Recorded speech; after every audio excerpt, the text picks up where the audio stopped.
quotations from a separate reality. A warrior knows that he is only a man.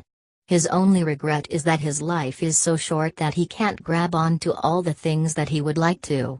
But for him, this is not an issue, it's only a pity. Feeling important makes one heavy, clumsy and vain.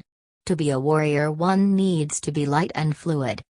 When they are seen as fields of energy, human beings appear to be like fibers of light, like white cobwebs, very fine threads that circulate from the head to the toes. Thus to the eye of a seer, a person looks like an egg of circulating fibers. Arms and legs are like luminous bristles bursting out in all directions. The seer sees that every man is in touch with everything else, not through his hands, but through a bunch of long fibers that shoot out in all directions from the center of his abdomen. Those fibers join a man to his surroundings, they keep his balance, they give him stability. When a warrior learns to see, he sees that a human being is a luminous egg, whether a beggar or a king. There is no way to change anything, or rather, what could be changed in that luminous egg? What? A warrior never worries about his fear. Instead, he thinks about the wonders of seeing the flow of energy. The rest is frills, unimportant frills. Only a crackpot would undertake the task of becoming a man of knowledge of his own accord. A sober-headed man has to be tricked into doing it. There are scores of people who would gladly undertake the task, but those don't count. They are usually cracked. They are like gourds that look fine from the outside and yet they would leak the minute you put pressure on them, the minute you filled them with water. When a man is not concerned with seeing, things look very much the same to him every time he looks at the world. When he learns to see, on the other hand, nothing is ever the same every time he sees it, and yet it is the same. To the eye of a seer, a man is like an egg. Every time he sees the same man he sees a luminous egg, yet it is not the same luminous egg. The shamans of ancient Mexico gave the name allies to inexplicable forces that acted upon them. They called them allies because they thought they could use them to their heart's content. That notion nearly proved fatal to those shamans because what they called an ally is a being without corporeal essence that exists in the universe. Modern-day shamans call them inorganic beings. To ask what function the allies have is like asking what we men do in the world. We are here, that's all. The allies are here like us, and maybe they were here before us. The most effective way to live is as a warrior. A warrior may worry and think before making any decision, but once he makes it, he goes on his way free from worries or thoughts, knowing there will be a million other decisions still awaiting him. That's the warrior's way. Warriors thinks of our death when things become unclear. The idea of death is the only thing that tempers our spirit. Death is everywhere. It may be the headlights of a car on a hilltop in the distance behind. They may remain visible for a while, and disappear into the darkness as if they had been scooped away, only to appear on another hilltop, and then disappear again. Those are the lights on the head of death. Death puts them on like a hat and then shoots off on a gallop, gaining on us, getting closer and closer. Sometimes it turns off its lights. But death never stops. A warrior must know first that his acts are useless, and yet, he must proceed as if he didn't know it. That's a shaman's controlled folly. The eyes of man can perform two functions, one is seeing energy at large as it flows in the universe and the other is looking at things in this world.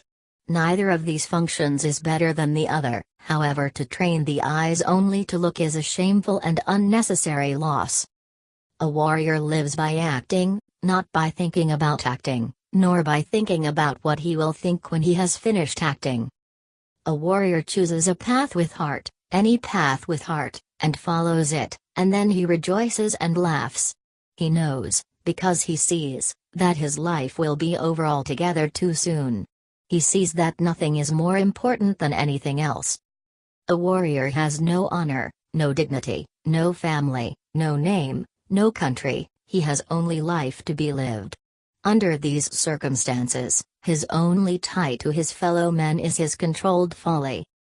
Nothing being more important than anything else, a warrior chooses any act, and acts it out as if it mattered to him. His controlled folly makes him say that what he does matters and makes him act as if it did, and yet he knows that it doesn't. So when he fulfills his acts, he retreats in peace. Whether his acts were good or bad, or worked or didn't, is in no way part of his concern. A warrior may also choose to remain totally impassive and never act, and behave as if being impassive really mattered to him. He would be rightfully true at that too, because that would also be his controlled folly. There's no emptiness in the life of a warrior. Everything is filled to the brim, and everything is equal. An average man is too concerned with liking people or with being liked himself. A warrior likes, that's all.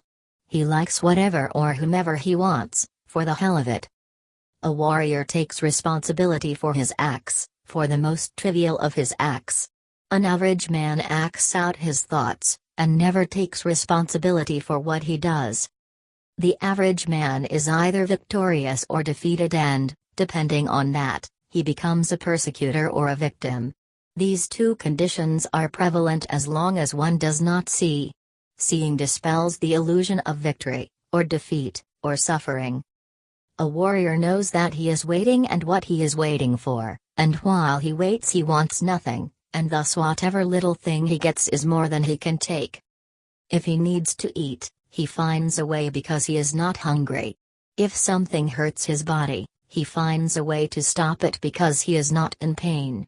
To be hungry or to be in pain means that the man is not a warrior, and the forces of his hunger and pain will destroy him. Denying oneself is an indulgence. The indulgence of denying is by far the worst.